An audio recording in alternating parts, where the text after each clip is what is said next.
Namaste, I am Chunchun Yadav. Today's topic is the structure of simple present tense. आज हामी simple present टेन्सको स्ट्रक्चरको बारेमा छलफल गर्नेछौँ। हामीलाई थाहा छ कुनै पनि टेन्सको चारवटा स्ट्रक्चर हुन्छ। त्यो अफर्मेटिभ हो, नेगेटिभ, इन्ट्रोगेटिभ र इन्ट्रोगेटिभ नेगेटिभ हो। र योभन्दा पहिलाको भिडियोमा हामी छलफल गरिसकेका छौँ। यदि हामी अफर्मेटिभ स्ट्रक्चर लर्न गर्न सक्यो भने हामीलाई नेगेटिभ, इन्ट्रोगेटिभ र इन्ट्रोगेटिभ नेगेटिभ लर्न गर्न एकदम सजिलो तरिका रहेको छ। आज हामी सुरु गरौँ पहिला स्ट्रक्चरबाट नै। हामीलाई थाहा छ सिम्पल प्रेजेन्ट टेन्सको अफर्मेटिभ स्ट्रक्चर एएफए भनेको अफर्मेटिभ स्ट्रक्चर के हुन्छ? सब्जेक्ट हुन्छ सुरुमा, त्यसपछि भर्ब 1 हुन्छ और भर्ब 5 हुन्छ, डट डट लास्टमा के हुन्छ? फुल स्टप हुन्छ। हाम्रो सिम्पल प्रेजेन्टको अफर्मेटिभ स्ट्रक्चर के हुन्छ? सब्जेक्ट, त्यसपछि भर्ब 1 और भर्ब 5, डट डट लास्टमा के हुन्छ? फुल स्टप हुन्छ। क्लियर छ यहाँसम्म? र यदि हामी अफर्मेटिभ स्ट्रक्चर लर्न गर्न सक्यो भने we know that in negative structure in the beginning there is subject, then there is auxiliary verb. सुरुमा सब्जेक्ट हुन्छ, त्यसपछि auxiliary verb हुन्छ। अब V1 को auxiliary verb के हुन्छ? यस, डू हुन्छ। V1 को auxiliary verb के हुन्छ? डू हुन्छ, हैन? हो। त्यस्तै V5 को auxiliary verb के हुन्छ?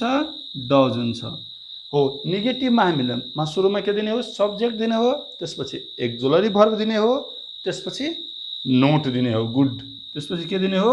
नोट दिने हो।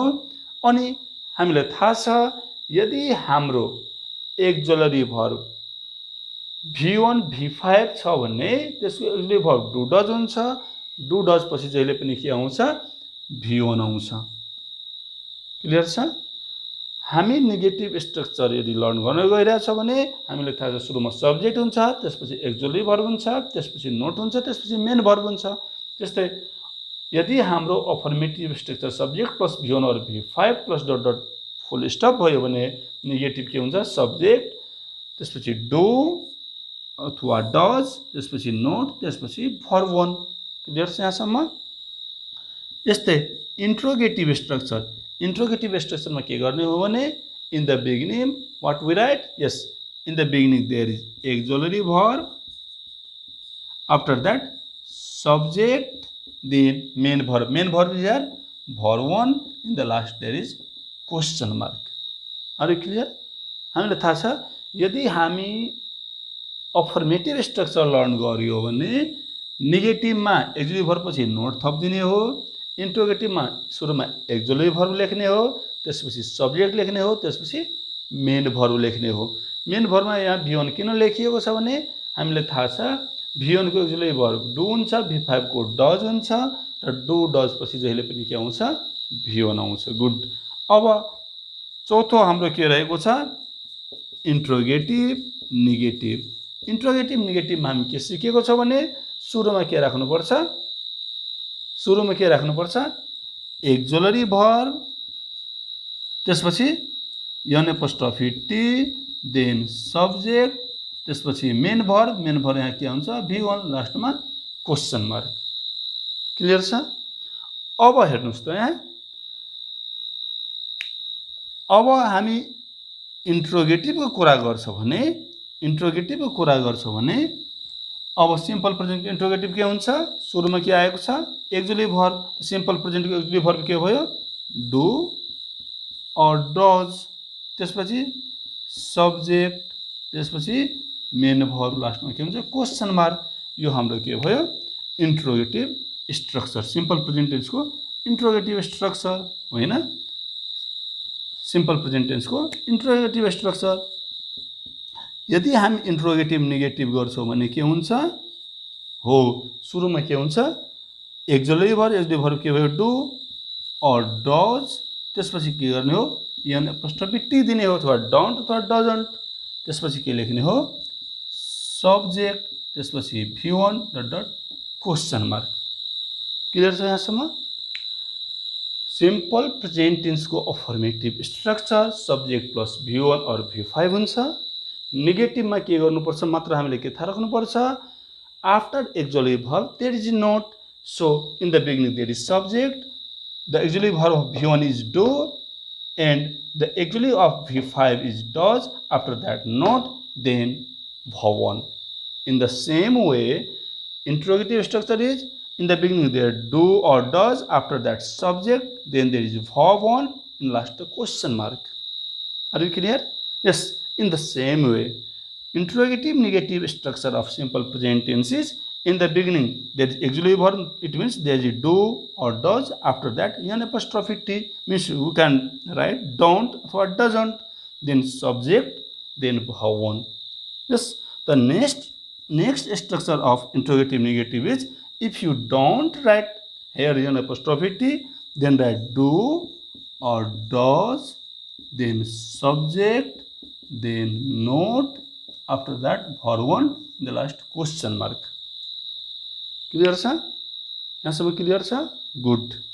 हाम्रो सिम्पल प्रेजेन्टको अफर्मेटिभ सब्जेक्ट प्लस verb 1 और verb 5, negative subject plus do or does not plus verb 1, interrogative do or does plus subject plus verb 1, interrogative do or does plus an apostrophe t plus subject plus verb 1, and और do or does plus subject plus not plus verb 1. Are you clear? यहाँसम्म clear छ भने अब हेर्नुहोस् तपाईहरु, हाम्रो यहाँ दुईटा कुरा आएको छ और भन्ने कुरा आएको छ हैन।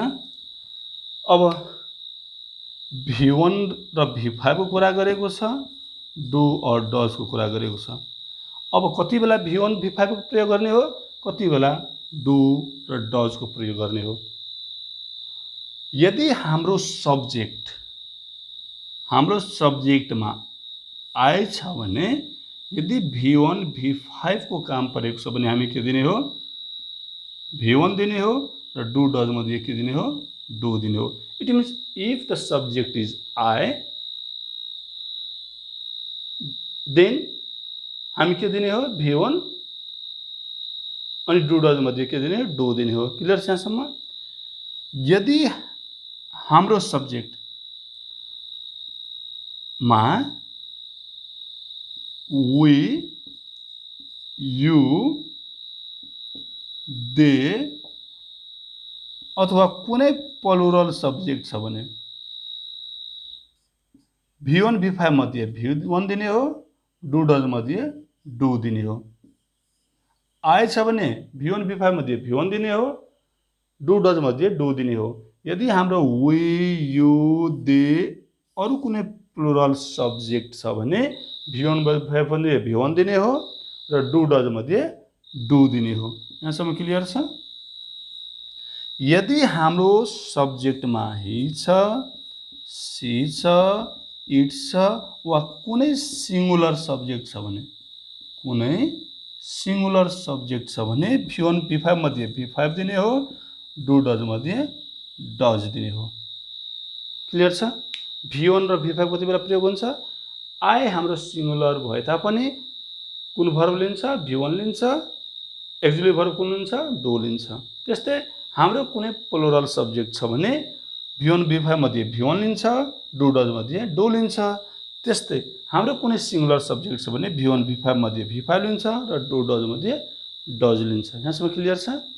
अब हामी एउटा इक्जाम्पलको रूपमा हामी बुझ्न कोशिश गर्नेछौं। So take an example, Ram in the blank here, Ram to market. Yes, in the bracket there is go and goes. Yes, so in this sentence, in this example, subject is Ram. Yes, then what is the structure of simple present tense in affirmative? So we are going to change it into affirmative. What is the structure of simple present? What is the structure of affirmative in simple present? Subject plus verb 1 or verb 5. So Ram is here subject, and here is the verb 1, this one is verb 1, this one is verb 5.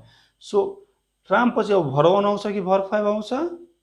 Exactly भर 5 आउँछ भने goes हुन्छ, किनभने राम हाम्रो के भयो singular हो, सिङ्गुलरसँग जहिले पनि के हुन्छ V5 आउँछ, अनि बाँकी के रह्यो टु मार्केट।